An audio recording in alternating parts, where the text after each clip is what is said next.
মরণ যাদের আসে, ভালো মানুষ মৃত্যুবরণ করার আগে তার 10-20 দিন আগে দেখবেন তার আমল সুন্দর হয়ে যায়, আমল বেড়ে যায়।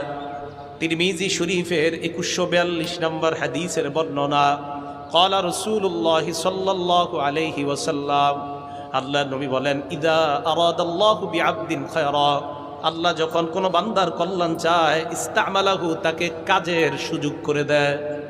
কিসের সুযোগ করে দেয়?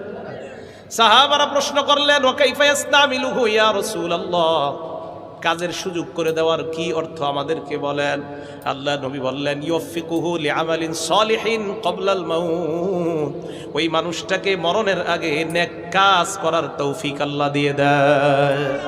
কোন মানুষের যখন কল্যাণ চায় আল্লাহ, মৃত্যুর আগে আল্লাহ তাকে নেক কাজ করার সুযোগ দিয়ে দেয়। আল্লাহ আমাকে, আপনাকে, আমাদের সকলকে মরণের আগেই যেন এখন থেকে আমরা নেক কাজ করতে পারি, আল্লাহ তৌফিক দান করেন।